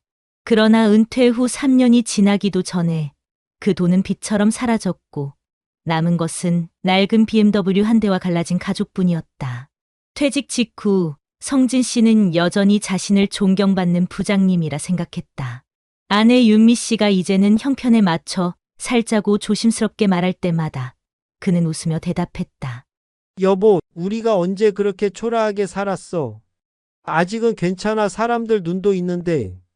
명절이면 그는 늘 백화점으로 향했다. 부모님, 처가, 친척 선물을 준비하며 통장을 열 때마다 손끝이 떨렸지만 그는 스스로를 위로했다. 사람은 겉이 반이야. 체면이 무너지면 다 무너져. 2023년 설날 윤미 씨가 계산서를 내려놓으며 물었다. 당신, 우리 통장 잔액 진짜 확인해 봤어? 알아, 걱정 마. 아직 충분해. 그 대답은 현실을 가린 자존심이었다. 문제는 은퇴 두 번째 해부터 시작됐다. 그는 남은 돈 일부로 작은 와인 바를 열었다. 회사 후배들, 거래처 사람들만 와도 손님. 걱정은 안 해도 돼 하지만 2024년 경기 침체와 고금리는 그를 기다려주지 않았다. 반년도 되지 않아 매장은 문을 닫았다. 남은 건 수억 원의 대출과 쌓여가는 이자 고지서였다. 어느 날 밤, 윤미 씨가 식탁에 고지서를 놓으며 조용히 말했다. 정진 씨, 이제 BMW 팔자. 지금이라도 팔면 빚 조금은 막을 수 있어. 그는 커피잔을 내려놓으며 낮은 목소리로 답했다. 차 팔면 사람들이 다 알 거 아니야. 박 부장이 망했다고. 난 그 꼴 못 봐. 윤미 씨는 아무 말도 하지 못했다. 체면이라는 단어가 집안을 짓누르고 있었다. 2025년 봄, 통장 잔액은 두 자릿수로 떨어졌다. 그날 밤, 고등학생 딸 은서가 방에서 나와 말했다. 아빠, 나 이번 달까지만 학원 다닐게. 엄마 힘든 거 다 보여. 정진 씨는 대답하지 못했다. 은서가 방으로 들어간 후 윤미 씨가 조용히 말했다. 체면으로는 애 미래 못 지켜. 그는 그 말을 삼키듯 듣고만 있었다. 하지만 다음 날도 그는 BMW 키를 손에 쥐었다. 어느 토요일 저녁, 대기업 시절 후배들에게서 연락이 왔다. 부장님, 오랜만에 뵙고 싶습니다. 그 한마디에 그는 다시 박 부장으로 돌아간 기분이었다. 모임 날, 그는 낡은 BMW를 닦고 달인 셔츠를 입었다. 윤미 씨가 물었다. 오늘 어디서 만난다고 했지? 강남 호텔 뷔페 후배들이 잡았다네. 우리 지금 그런 상황 아니잖아. 없어 보이면 안 돼 난. 그래도 부장이었어. 호텔의 밝은 조명 아래 후배들은 그를 여전히 부장님이라 불렀다. 예전엔 전설이셨죠. 하루 매출 억대 찍던 시절 기억나세요? 그 말에 그의 눈빛이 빛났다. 웃음소리, 잠 부딪히는 소리, 그리고 긁히는 카드 소리. 집으로 돌아온 밤, 윤미 씨는 카드 명세서를 보고 손을 떨었다. 이번 달 카드값 500이 넘었어. 그녀의 목소리는 낮았지만 그보다 무거운 침묵이 집안을 덮었다. 정진 씨는 말없이 BMW 키를 쥔 손을 내려다 봤다. 몇 달 뒤 대출 이자는 돌려막을 수도 없게 되었다. 은행에서 담보 압류 절차 착수라는 서류가 날아왔다. 윤미 씨는 이삿짐 상자를 접으며 말했다. 이 집은 이제 우리 집 아니야. 그리고 난 더 이상 당신 체면 때문에 살고 싶지 않아. 그녀의 목소리엔 눈물 대신 단단한 결심이 있었다. 정진 씨는 낡은 BMW 옆에서 중얼거렸다. 차라도 지키면 사람들이 덜 불쌍하게 보겠지. 그러나 그 말은 누구에게도 닿지 않았다. 집은 비었고 가족은 흩어졌다. 남은 건 체면을 위해 끝까지 붙잡은 외제차 한 대와 무너진 그의 노후뿐이었다. 여러분 어떠시나요? 위의 사례는 정말 비참하고 서글픈 인생 아닌가요? 하지만 지금부터 소개해드리는 사례는 정반대의 선택으로 행복한 노후를 보내고 있는 분을 소개해드리겠습니다. 주인공은 올해 62인 김태수 씨입니다. 그는 30년 넘게 한 중견 전자부품 회사에서 근무했고 퇴직할 때 손에 쥔 돈은 퇴직금 3억 2천만 원과 부부가 평생 모은 8천만 원의 저축이 전부였습니다. 많은 사람이 퇴직 후 창업을 고민할 때 태수 씨에게도 주변에서 숱한 제안이 쏟아졌습니다. 지금은 카페가 대세라던데 내 인맥이면 무슨 가게든 할 수 있지 않겠어. 하지만 그는 한 가지 원칙을 세웠습니다. 은퇴 후에는 체면보다 생존이 먼저다. 잃은 돈은 다시 벌 수 있어도 무너진 노후는 다시 못 세운다. 퇴직 후 첫 해, 그는 20년 가까이 몰고 다닌 외제차를 중고로 팔았다. 주변에서 아깝다는 말을 했지만 그는 웃으며 대답했다. 지금 필요한 건 차가 아니라 현금 흐름이에요. 이 차를 유지하려면 세금, 보험료, 유지비만 해도 한 해에 700만 원이 넘어요. 그 돈이면 1년 생활비의 절반을 커버할 수 있죠. 아내 이정희 씨와의 첫 대화도 인상적이었다. 퇴직금이 들어오자마자 부부는 식탁 위에 전 재산을 놓고 이렇게 말했습니다. 우리 이제부터는 숨김없이 돈 얘기하자. 이 돈은 우리 둘의 남은 삶을 지탱하는 기둥이야. 그날 두 사람은 3억 원을 세 개의 통장으로 나눴습니다. 생활비, 비상금, 그리고 절대 건드리지 않을 노후 자금. 태수 씨의 가장 현명한 선택은 은퇴 후 소비 기준을 철저히 낮춘 것이었다. 예전에는 명절 때마다 백화점 상품권을 돌렸지만 퇴직 첫 설에는 직접 쓴 손편지와 소박한 건강식 세트를 준비했다. 형제들이 부장까지 한 사람이 너무 검소한 거 아니야? 라고 농담을 건넸지만 그는 담담히 대답했다. 체면은 잠깐이고 노후는 평생이에요. 이 작은 변화는 부부의 대화를 바꿔놓았다. 더 이상 남들이 뭐라 할까가 아닌 우리에게 뭐가 필요한가가 중심이 됐다. 은퇴 2년 차, 그는 정부의 은퇴자 재무설계 프로그램에 참여했다. 이 프로그램에서 상담받은 첫 조언은 명확했다. 노후는 공격이 아니라 방어입니다. 투자보다 지출을 줄이는 게 우선입니다. 그날 이후 그는 매달 가계부를 쓰며 현금 흐름을 체크했다. 점심을 외식 대신 집밥으로 바꾸고 아파트 관리비를 줄이기 위해 에너지 절약 습관을 들였다. 이 모든 선택은 화려함을 잃는 대신 안정감을 얻는 과정이었다. 2025년 한국의 물가는 치솟고 대출 금리는 고공행진을 이어갔다. 많은 은퇴자가 빚과 생활비 사이에서 허덕일 때 태수 씨 부부는 비교적 평온했다. 매달 국민연금 180만 원과 소득형 전환연금에서 나오는 90만 원으로 생활을 유지했고 비상금은 거의 손대지 않았다. 무엇보다 중요한 건 가족의 관계가 무너지지 않았다는 것이었다. 딸 소연 씨가 이렇게 말했다. 아빠, 우리 집은 왜 이렇게 편안해? 친구들 집은 요즘 돈 문제로 분위기가 항상 싸늘하다던데. 그 말에 태수 씨는 조용히 웃으며 대답했다. 돈보다 무서운 건 불안이야. 우리는 불안부터 막은 거야. 태수 씨의 노후는 화려하지 않다. 낡은 아파트, 중고차 한 대, 검소한 생활. 그러나 그는 매일 아침 커피를 내리며 이렇게 생각한다. 나는 지금 내가 지킬 수 있는 걸 지키고 있다. 무엇보다 인상적인 장면은 지난 겨울이었다. 부부는 오래된 전기장판 위에서 나란히 앉아 따뜻한 차를 마셨다. 윤미 씨가 말했다. 당신, 부장 때보다 지금 표정이 더 편안해 보여. 그는 고개를 끄덕이며 대답했다. 이제야 알겠어. 진짜 체면은 남이 아니라 우리를 지키는 거였어. 태수 씨는 은퇴 후에도 한 번도 큰 돈을 벌지 않았다. 대신 무너지지 않는 삶을 선택했다. 그 결과 그는 지금도 가족과 웃으며 밥을 먹고 작은 여행을 꿈꾸며 살고 있다. 그의 노후는 화려하진 않지만 단단하다. 그리고 무엇보다 행복하다. 대한민국의 현실은 박성진 씨의 사례가 결코 특별하지 않다는 것을 보여줍니다. 최근 조사에 따르면 은퇴 후 5년 이내에 퇴직금을 모두 소진하는 가구는 전체의 절반을 넘어섰고 특히 60대 가구 중 40% 이상이 퇴직 후 3년 안에 대출을 이용해 생활비를 충당한 경험이 있다고 답했습니다. 이러한 수치는 단순히 소비 습관의 문제가 아니라 구조적인 위험을 드러냅니다. 물가 상승률은 2025년 들어 다시 오름세를 보이며 생활 필수품 가격은 2년 전 대비 평균 18% 이상 상승했습니다.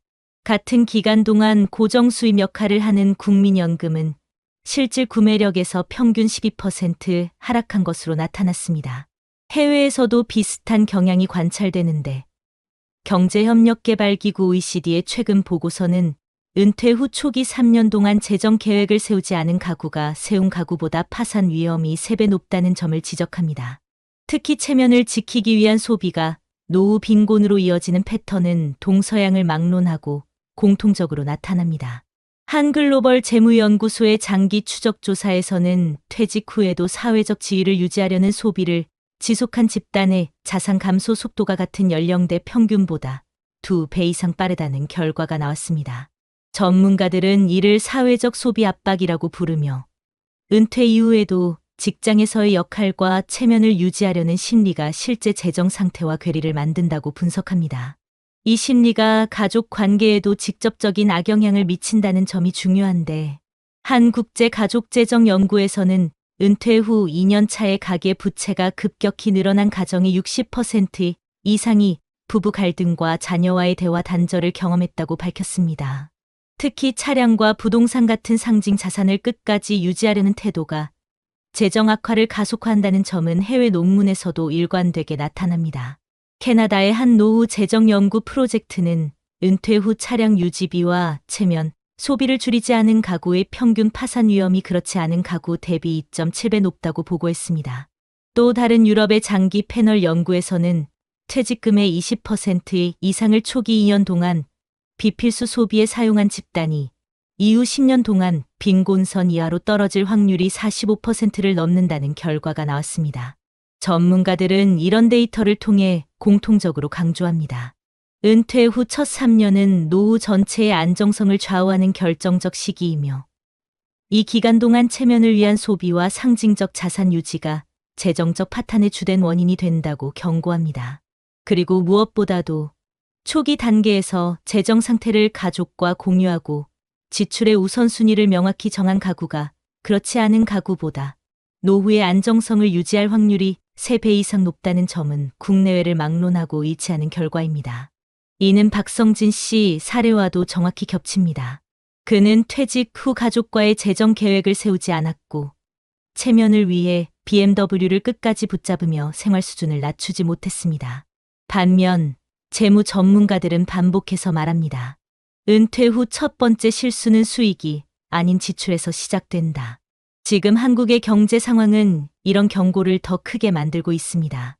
고금리, 고물가, 그리고 불안정한 연금 체계 속에서 단 한 번의 잘못된 선택이 평생의 노후를 흔들 수 있다는 사실은 통계가 증명하고 있습니다. 이 수치는 숫자에 불과하지만 그 안에는 수많은 가정의 눈물과 한숨이 담겨 있다는 점에서 가볍지 않습니다. 대한민국의 통계는 박성진 씨의 사례가 예외가 아니라는 것을 보여줍니다. 최근 전국 가계 재정조사에 따르면 은퇴 후 5년 이내에 퇴직금을 모두 소진하는 가구가 전체의 절반을 넘었고 특히 60대 가구의 42%는 퇴직 후 3년 안에 생활비를 마련하기 위해 대출을 사용한 경험이 있다고 답했습니다. 2025년 현재 한국의 평균 물가 상승률은 2년 전 대비 6% 이상 높아졌고 전기와 가스 같은 필수 공공요금은 15% 가까이 올랐습니다. 같은 기간 국민연금 수령액의 실질 구매력은 평균 10% 이상 감소했습니다. 이런 상황에서 고정 수입 없이 체면을 위한 소비를 유지하는 것은 곧 재정 악화를 의미합니다. 경제협력개발기구가 발표한 은퇴 후 재정 보고서에서도 비슷한 결과가 나타납니다. 은퇴 초기 3년 동안 재정 계획을 세우지 않은 가구는 계획을 세운 가구보다 파산 위험이 3배 이상 높았습니다. 특히 퇴직 후 사회적 지위를 유지하려는 소비를 지속한 집단은 자산 감소 속도가 같은 연령대 평균의 2배에 달했습니다. 해외 장기 패널 연구에서도 비슷한 데이터가 있습니다.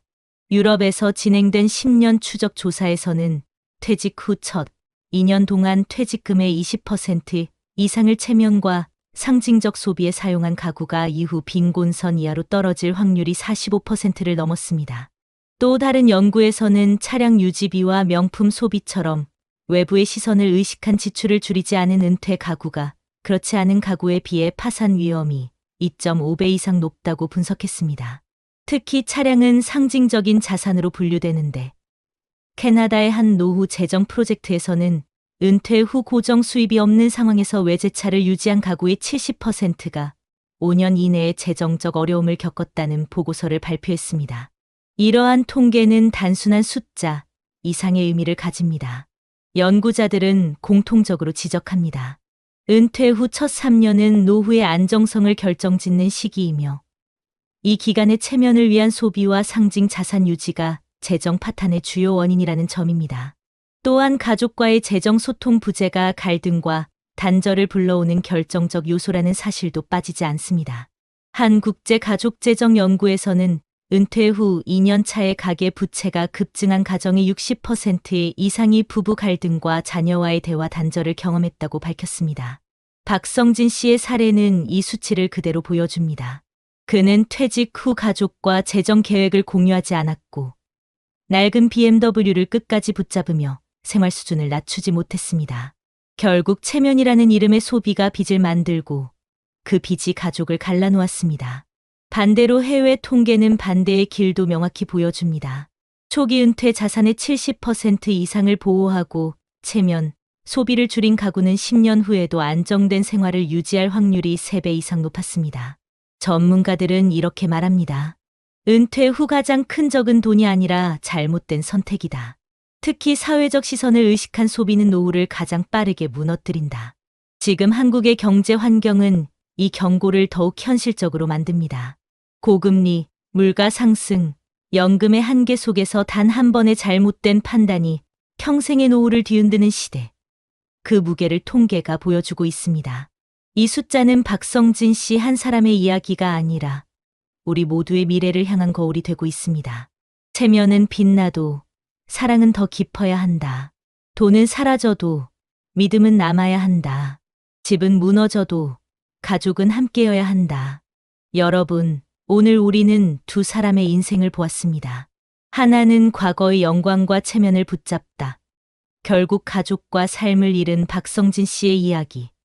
또 하나는 불안보다 사랑을 먼저 선택하고 노후의 작은 행복을 지켜낸 김태수 씨의 이야기였습니다. 같은 세대, 같은 나이, 같은 출발선에서 이렇게 다른 길을 걸었다는 사실이 마음을 울리지 않으신가요?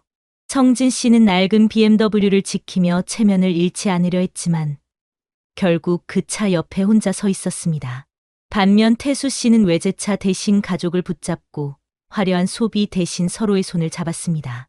그 결과 그의 집은 크지 않아도 따뜻했고 통장은 두껍지 않아도 웃음은 사라지지 않았습니다. 여러분, 우리 모두 언젠가는 선택의 길목에 서게 됩니다. 무엇을 붙잡고 무엇을 내려놓을 것인가? 그때 우리가 지켜야 할 것은 체면도 외형도 아닌 함께 살아갈 사람들 아닐까요? 노후의 진짜 성공은 돈의 크기가 아니라 마지막까지 곁에 남아있는 미소와 손길에 있다는 걸 잊지 않았으면 합니다. 이 영상을 보시는 모든 60대, 70대 여러분, 지금부터라도 늦지 않았습니다. 통장 속 숫자보다 소중한 건 식탁에 둘러앉은 가족의 온기이고 BMW의 로고보다 값진 건 내 옆에 있는 사람의 눈빛입니다. 오늘 영상이 여러분의 마음에 작은 울림을 남겼길 바랍니다. 그리고 부디 우리 모두 태수 씨처럼 사랑을 먼저 지키는 선택을 하길 바랍니다. 그렇게 할 때 우리는 비로소 체면이 아니라 삶을, 두려움이 아니라 행복을, 잃어가는 것이 아니라 남겨가는 노후를 만들 수 있을 겁니다. 여러분, 혹시 이런 생각해 보신 적 있으신가요? 난 분명 절약하면서 사는데 왜 통장은 항상 텅 비어 있을까? 최근 뉴스에서 보셨나요? 통계청 조사에 따르면 60대 이상 가구의 절반 가까이가 매달 적자 생활을 하고 있다고 합니다. 그런데 놀라운 건 이분들 대부분이 큰돈 쓴 기억이 없다고 말한다는 겁니다. 대체 돈은 어디로 사라지는 걸까요? 부산에 사는 62세 김영자 씨는 매달 생활비를 아껴 쓰는데도 한 달이 끝나면 통장이 바닥났습니다. 손주 생일에 작은 선물, 친구 돌잔치에 낸 축의금, 하루 한 잔의 커피. 이 정도는 괜찮겠지 했던 그 소비들이 모여 어느새 노후를 흔드는 구멍이 되어 있었죠. 혹시 여러분도 비슷한 경험 있으신가요? 지금 이 순간에도 알지 못한 채 지갑에서 새어나가는 돈이 있다면 그건 단순한 소비가 아니라 여러분의 다음 10년을 위협하는 조용한 적신호일 수 있습니다. 오늘 이 영상을 끝까지 보시면 단 하나의 선택만으로도 노후의 불안을 막을 수 있는 방법을 반드시 찾으실 겁니다. 본격적인 영상 시작 전에 구독과 좋아요는 영상 제작에 정말로 큰 힘이 됩니다. 또한 오늘의 영상에는 위에 말씀드린 내용과 관련된 대한민국에서 일어나고 있는 비참한 사례 한 가지와 그와 반대되는 사례를 소개해드리겠습니다. 여러분들이 다 들어보시고 어느 쪽이 내가 원하는 노후의 인생인지 생각해보시는 시간이 되시기 바라겠습니다. 서울 강동구의 오래된 아파트 단지 67세 윤상우 씨는 매달 초 통장을 열어볼 때마다 가슴이 철렁 내려앉는다. 숫자는 점점 작아지고 그와 반비례하게 불안은 커져만 간다. 손에 든 지갑은 가볍다 못해 허전하다. 그 지갑은 이제 텅 빈 노후라는 그의 현재를 상징하는 물건이 됐다. 윤 씨는 한때 국내 굴지의 대기업에서 부장으로 근무했다. 35년을 성실하게 일했고 62세 명예퇴직, 당시 받은 퇴직금은 5억 3천만 원이었다. 퇴직식 날 후배들이 건넨 꽃다발과 회사에서 준비한 기념패를 들고 집에 돌아왔을 때 아내는 눈시울을 붉히며 말했다. 여보, 이제 진짜 편하게 살자. 그동안 고생 많았어. 그 말에 윤 씨도 웃으며 대답했다. 이제 우리 둘만의 시간이다. 걱정 없이 살자. 그때만 해도 그의 지갑은 묵직했고 마음도 든든했다. 하지만 5년이 지난 지금 그 지갑은 텅 비어 있다. 더 무서운 건 윤 씨 본인이 말하는 한마디였다. 난 큰돈 쓴 기억이 없는데 왜 이렇게 된 걸까? 퇴직 후 첫 해 윤 씨의 일상은 한없이 평화로웠다. 새벽 알람 대신 햇살에 눈을 뜨고 아내와 함께 천천히 아침을 차리는 여유. 평생 회사와 집을 오가며 보낸 그는 이제야 사람답게 사는구나라는 생각을 했다. 손주가 태어났을 때는 더 행복했다. 딸이 아기를 안고 집에 들어왔을 때 윤 씨는 손주를 품에 안으며 약속했다. 할아버지가 뭐든 다 해줄게. 너 하고 싶은 거 다 해. 처음엔 작은 장난감 하나였다. 아기 신발 한 켤레, 귀여운 모자. 하지만 손주는 빠르게 자랐다. 첫 생일, 어린이날, 크리스마스. 용돈 봉투가 오가고 학원비 일부를 보태주면서 윤 씨의 마음은 뿌듯했지만 통장 잔고는 조금씩 줄어들고 있었다. 어느 날 손주가 말했다. 할아버지, 이번엔 뭐 사줄 거예요? 그 말은 귀여웠지만 동시에 그의 어깨를 살짝 무겁게 눌렀다. 아내도 가볍게 농담했다. 당신 이번 달은 또 뭐 사줄 거야? 윤 씨는 웃으며 대답했다. 이럴 때 쓰려고 평생 일했지. 하지만 그 웃음 뒤에서 그는 자신도 모르게 불안의 씨앗을 키우고 있었다. 관계도 문제였다. 퇴직 후 연락이 뜸해진 회사 동료들이 있는 반면 동창 모임의 연락은 오히려 늘어났다. 상호야, 이번에 민호 아들 결혼한다. 너 빠지면 섭섭하다. 이번 주말 영철이 칠순이야. 얼굴 좀 보여. 윤 씨는 한 번도 빠지지 않았다. 대기업 부장이라는 체면도 있었다. 축의금은 항상 남들 수준에 맞춰 10만 원 이상. 식사 자리에서는 자연스럽게 그의 카드가 나왔다. 오늘은 내가 사라. 내가 있으면 우리 든든하잖아. 친구들의 농담 섞인 말에 윤 씨는 한사코 웃으며 결제했다. 그렇게 한 달에 수십만 원, 1년이면 수백만 원이 관계 유지비라는 이름으로 빠져나갔다. 그는 항상 스스로를 위로했다. 이 정도는 괜찮겠지. 오랜 친구들이잖아. 하지만 그 괜찮겠지가 모여 퇴직금의 한 축을 무너뜨리고 있었다. 집 문제는 결정타였다. 퇴직 후 아내는 조심스럽게 말했다. 여보, 이제 도심 떠나서 조금 작은 집으로 갈까? 관리비도 덜고 공기도 좋은 데서 살자. 하지만 윤 씨는 단호했다. 평생 여기서 살았는데 이 동네에 떠나면 내가 더 초라해질 것 같아. 전세 계약 만료가 다가오자 집주인은 말했다. 이번엔 월세로 전환해야겠어요. 보증금 줄이고 월세는 120만 원. 윤 씨는 잠시 망설였지만 결국 고개를 끄덕였다. 뭐 우리가 그 정도는 내지.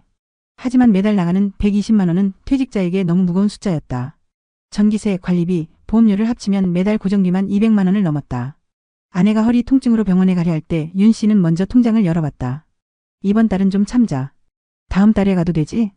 아내는 아무 말 없이 고개를 끄덕였지만 그 눈빛에서 서운함과 걱정이 동시에 묻어났다. 그렇게 미룬 병원비는 결국 아내의 상태를 더 악화시켰다. 윤 씨는 어느 순간부터 계산기를 두려워하게 됐다. 퇴직금 5억 3천만 원 중 절반 이상이 사라졌지만 그는 여전히 이렇게 말한다. 난 진짜 큰돈 쓴 적이 없다니까. 새 차를 산 것도 아니고 해외여행을 다닌 것도 아니다. 하지만 매일 마셨던 카페에 커피 2잔, 손주에게 쓴 작은 선물, 친구 모임의 식사비, 그리고 월세. 그 사소한 것들이 조용히 그의 지갑을 비우고 있었다. 어느 날 마트에서 장을 보던 윤 씨는 계산대 앞에서 멈췄다. 장바구니 속엔 손주 과자와 장난감이 또 담겨 있었다. 그때 아내가 조용히 물었다. 여보, 우리 진짜 이거 다 필요해? 윤 씨는 대답을 하지 못했다. 그 순간 깨달았다. 지금 자신이 쓰는 돈은 필요라기보다 습관이었다는 걸. 가장 가슴 아픈 건 지난해 겨울이었다. 손주가 독감으로 입원해야 했는데 딸이 전화를 걸어왔다. 아빠, 이번 달은 좀 힘들어요. 병원비 좀 도와줄 수 있어? 윤 씨는 대답 대신 지갑을 열었다. 잔액은 28만 원. 결국 그는 카드론을 신청했다. 전화를 끊고 한참 동안 거실 한가운데 앉아 있었다. 손에 든 지갑은 한없이 가벼웠다. 내가 이렇게 살 줄은 몰랐어. 그의 입에서 나온 건 후회도 분노도 아닌 공허한 한숨이었다. 퇴직식 날의 든든함은 사라지고 불안만 남았다. 요즘 윤 씨는 스스로에게 같은 질문을 반복한다. 도대체 돈은 어디로 간 걸까? 그러다 거실 서랍에 놓인 낡은 지갑을 본다. 그 지갑은 아무 말도 하지 않지만 지난 5년의 모든 이야기를 담고 있다. 빳빳했던 퇴직금의 무게 대신 사소한 소비와 습관이 남긴 가벼움. 그리고 그 안에 담긴 두려움. 노후의 가난은 한 번에 오지 않는다. 윤 씨의 이야기는 그것을 보여준다. 작은 선택, 사소한 지출이 쌓이고 쌓여 어느 날 갑자기 텅 빈 지갑을 들고 서 있는 자신의 모습을 마주하게 된다. 그리고 그때는 이미 늦어버린 경우가 많다. 여러분 어떠시나요? 위의 사례는 정말 비참하고 서글픈 인생 아닌가요? 하지만 지금부터 소개해드리는 사례는 정반대의 선택으로 행복한 노후를 보내고 있는 분을 소개해드리겠습니다. 경기도 용인에서 사는 66세 장은철 씨는 은퇴 후 누구보다 평온한 일상을 살고 있습니다. 그는 한때 국내 유명 전자회사의 생산기술팀 과장으로 30년 넘게 근무했습니다. 퇴직금은 5억 5천만 원, 그 역시 많은 사람들이 부러워할 만한 숫자였습니다. 하지만 장 씨의 이야기가 특별한 이유는 돈의 액수가 아니라 쓰는 방식에 있었습니다. 퇴직을 5년 앞두고 장 씨는 아내와 매주 저녁 식탁에서 미래 회의를 열었습니다. 둘만의 규칙이 있었죠. 우리의 70대는 지금부터 만든다. 매달 가계부를 함께 펼쳐보며 생활비, 고정비, 소비 패턴을 점검했습니다. 그리고 중요한 결정을 내렸습니다. 은철 씨, 이 집은 너무 커. 관리비만 매달 40만 원이야. 지금 옮기자. 그래. 지금 옮겨야 나중에 편하지. 그들은 퇴직 3년 전 과감히 도심의 35평 아파트를 팔고 경기도 외곽의 23평 소형 아파트로 이사했습니다. 매달 빠져나가던 관리비와 유지비는 절반으로 줄었고 그 차액을 고스란히 노후 생활비 계좌에 넣었습니다. 주변에서는 아직 젊은데 왜 벌써 줄이냐고 했지만 장 씨 부부는 확신했습니다. 늦기 전에 몸을 가볍게 만들어야 한다. 손주 사랑도 남달랐지만 그는 다른 방식을 택했습니다. 첫 손주가 태어났을 때 그는 작은 공책을 꺼내 딸에게 건넸습니다. 이건 할아버지의 약속장이야. 장난감은 1년에 2번 대신 매주 토요일엔 이 아이와 시간을 보낼 거야. 그는 돈 대신 시간을 선물했습니다. 매주 손주와 함께 동네 공원을 산책하고 계절마다 작은 텃밭에서 수확한 채소로 요리를 함께 했습니다. 손주가 초등학교에 들어갔을 때 담임 선생님이 말했다고 합니다. 이 아이는 물건보다 기억을 소중히 여기는 걸 아네요. 참 따뜻하게 자랐어요. 장 씨는 웃으며 대답했습니다. 돈은 잊혀져도 같이 걸었던 길은 남으니까요. 관계 유지에서도 그는 원칙을 세웠습니다. 퇴직 후 1년 동안 그는 모든 모임에 나가지 않았습니다. 대신 전화를 걸어 한 명씩 안부를 묻고 진짜 소중한 친구를 골랐습니다. 영수야, 우리 둘만 밥 한번 먹자.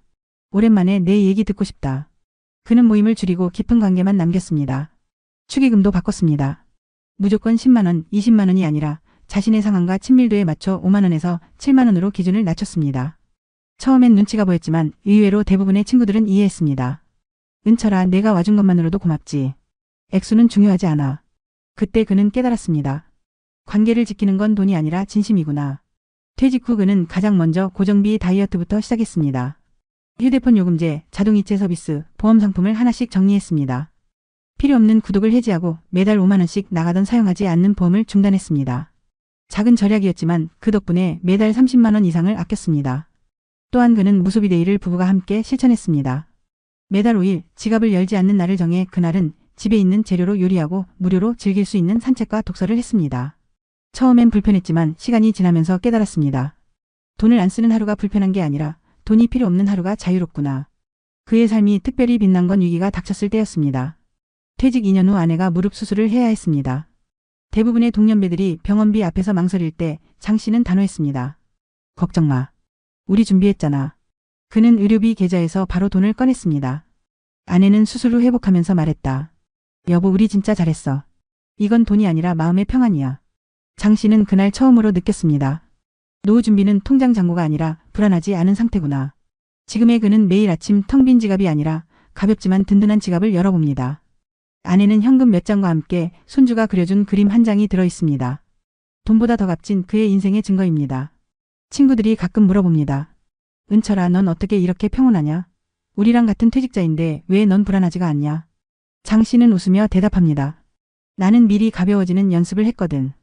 덜 쓰는 게 가난해지는 게 아니라 내 삶을 내가 지키는 거더라. 그의 말에 친구들은 잠시 말을 잃습니다. 노후를 준비한다는 건 거창한 재테크가 아니라 덜 필요로 하는 삶을 만들어가는 과정임을 그는 온몸으로 보여주고 있습니다. 통계를 보면 윤상우 씨 같은 상황은 결코 예외가 아닙니다. 한국통계청이 발표한 2025년 가계금융복지조사에 따르면 60세 이상 은퇴 가구의 약 45%가 매달 적자 상태로 생활하고 있으며 이 중 절반 이상은 큰돈을 쓴 기억이 없다고 답했습니다. 소액 지출과 관계 유지비, 손주 관련 소비 등이 주요 원인으로 지목됐는데 이 같은 패턴은 한국만의 문제가 아닙니다. 일본 노후경제연구소에서도 65세 이상 가구를 대상으로 한 조사에서 유사한 결과가 나왔습니다. 조사에 참여한 노인 중 48%는 월 평균 소비의 절반 이상이 사소한 지출에서 발생한다고 답했고 특히 손주와의 관계 유지, 사회적 체면을 위한 모임 비용이 가장 높은 비율을 차지했습니다. 미국 노년학 연구소에서 발표한 보고서 역시 은퇴 후 가계 파탄의 주요 원인을 예측 불가능한 소액의 누적 소비로 꼽았습니다. 흥미로운 건 이러한 소비가 대부분 합리적인 이유를 동반한다는 점입니다. 가족의 행복 관계 유지, 사소한 기쁨을 위한 선택들이 시간이 지나면서 거대한 재정 부담으로 바뀌는 것이죠. 또한 해외 연구들은 고정비의 부담이 노후 파탄의 핵심 요인이라는 점을 강조합니다. 영국 노후경제재단의 자료에 따르면 은퇴 후에도 도심 고가의 주택을 유지한 가구가 10년 내에 재정 위기를 겪을 확률은 주거비를 30% 이상 줄인 가구보다 3배 이상 높았습니다. 한국 역시 같은 패턴을 보입니다. 한국개발연구원의 시뮬레이션에 따르면 은퇴 후 소득이 급격히 줄어드는 60대 이후에는 고정비가 월 생활비의 50%를 넘을 경우 자산 소진 속도가 2배 이상 빨라지는 것으로 나타났습니다. 윤상호 씨가 월세 전환 이후 빠르게 재정 불안을 겪었던 것도 같은 맥락입니다. 전문가들은 은퇴 후 첫 5년을 지출 구조를 재설계해야 하는 황금 시기라고 부릅니다. 이 시기에 주거비와 생활비 구조를 손보지 않으면 이후에 소비 패턴이 고착돼 회복이 어려워진다는 겁니다. 심리적 요인 역시 간과할 수 없습니다. 캐나다 브리티시 컬럼비아 노년연구센터에서 진행한 실험은 매우 흥미로운 결과를 보여줍니다. 하루 평균 대화 시간이 15분 이하인 노년층은 그렇지 않은 집단에 비해 감정형 소비를 할 확률이 2.7배 높았습니다. 외로움과 고립감이 사소한 소비를 반복하게 만든다는 거죠. 한국보건사회연구원 자료에서도 혼자 사는 65세 이상 가구의 비필수 소비 비율이 부부가 함께 사는 가구보다 평균 1.8배 높게 나타났습니다. 이는 윤상호 씨가 손주 선물과 모임 비용에 의존하며 작은 기쁨을 소비로 채우려 했던 상황과 맞닿아 있습니다. 전문가들은 이런 소비를 감정값 소비라고 부르며 돈의 흐름을 따라가기보다 마음의 공백을 먼저 살펴야 한다고 조언합니다. 해외 연금경제학회 보고서에 따르면 은퇴 후 자산을 유지하는 가장 큰 차이는 지출의 자각에 있습니다. 조사 결과 은퇴 후 10년간 재정 안정성을 유지한 가구는 공통적으로 소득 대비 소비 비율을 매달 점검하고 특히 작은 지출에 대한 기록과 분석을 습관화한 것으로 나타났습니다. 반대로 재정 위기를 겪은 가구의 70%는 지출의 절반 이상이 기억나지 않는다고 답했습니다. 이는 윤상호 씨가 말한 큰돈 쓴 기억이 없다는 말과 정확히 겹칩니다. 전문가들은 이렇게 조언합니다.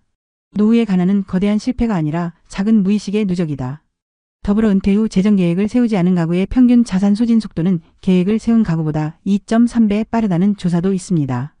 일본 금융청이 발표한 자료에 따르면 퇴직 전 5년부터 가계 점검과 소비 재설계를 시작한 부부는 은퇴 후 15년이 지나도 생활자금이 안정적으로 유지될 확률이 78%에 달했습니다. 반대로 아무런 계획 없이 퇴직한 가구는 10년 이내 자산의 60% 이상을 소진할 가능성이 높다고 밝혔습니다. 이는 윤상호 씨처럼 지금은 괜찮겠지라는 안일함이 얼마나 큰 대가로 돌아오는지 보여주는 수치입니다. 결국 전문가들이 공통적으로 강조하는 건 단순합니다. 은퇴 후 재정 안정은 수익이 아니라 지출 관리에서 시작되고 그 지출 관리의 핵심은 큰돈이 아닌 작은 소비를 인식하는 데 있다는 것. 해외 보고서에서는 이를 인비저벌 드라이브 AIM 보이지 않는 누수라고 부릅니다. 윤상호 씨의 사례는 그 개념을 그대로 증명합니다. 퇴직금 5억이 사라진 이유는 한 번의 실패가 아니라 매일같이 열렸던 작은 지갑이었으니까요. 해외 연구들은 말합니다.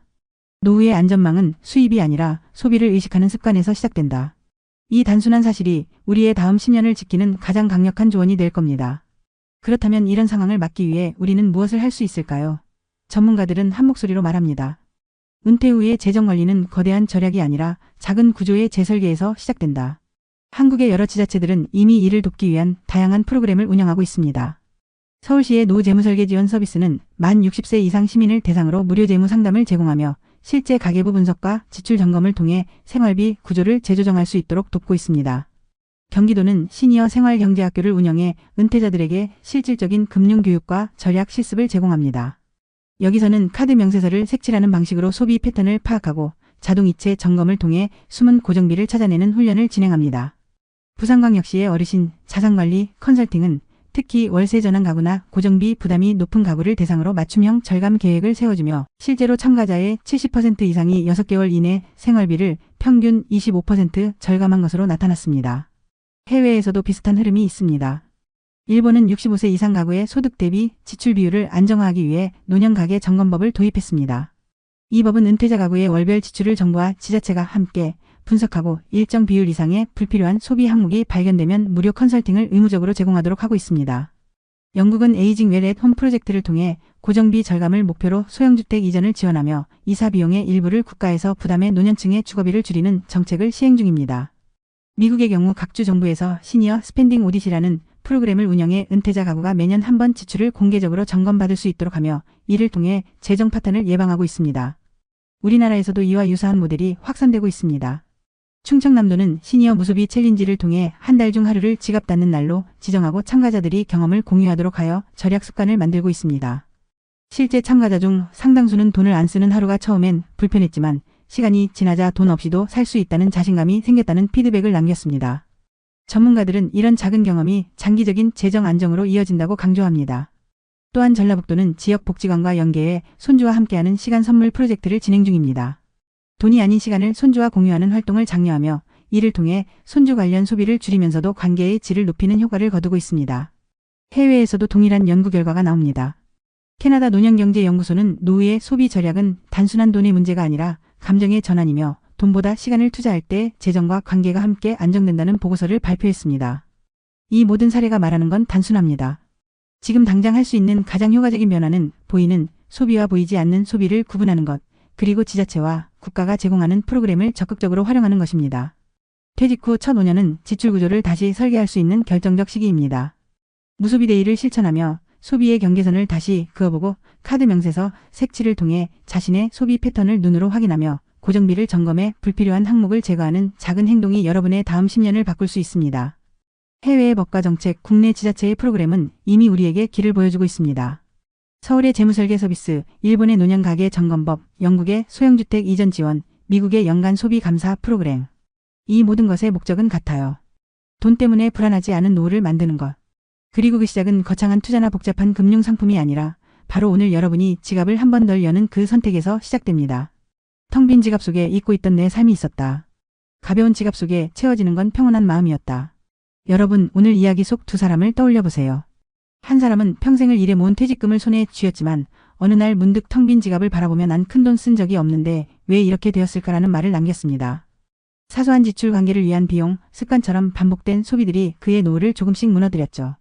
그와 반대로 또 한 사람은 같은 길 위에서 전혀 다른 선택을 했습니다. 돈보다 시간을, 체면보다 마음을 남겼던 그는 작은 집과 작은 소비 속에서 오히려 더 큰 행복을 발견하며 평온한 노후를 살고 있습니다. 두 사람의 차이는 거창한 재테크도 엄청난 수익도 아니었습니다. 단지 지갑을 여는 순간을 스스로 선택했는가, 아니면 익숙한 습관과 눈치에 맡겼는가였습니다. 여러분, 지금 내 지갑은 어떤가요? 무겁지만 불안한가요? 아니면 가볍지만 든든한가요? 우리의 노후는 큰 돈이 아니라 작은 선택이 만듭니다. 혹시 지금도 마음속에서 작은 두려움이 올라오나요? 그렇다면 그것은 변화를 시작할 수 있다는 신호입니다. 오늘부터 단 하루라도 지갑을 덜 열어보세요.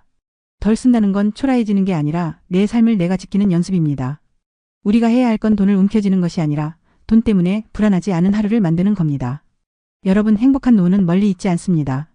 오늘의 작은 결심, 오늘의 작은 절약이 여러분의 다음 10년을 바꿉니다. 사랑하는 가족과 함께 웃을 수 있는 노후, 돈이 아닌 마음으로 채워진 평온한 날들. 그것은 바로 지금 우리의 선택에서 시작됩니다. 여러분의 지갑은 단순한 돈의 그릇이 아니라 앞으로의 삶을 담는 그릇입니다. 그 안에 무엇을 담을지는 오늘 여러분의 손에 달려 있습니다.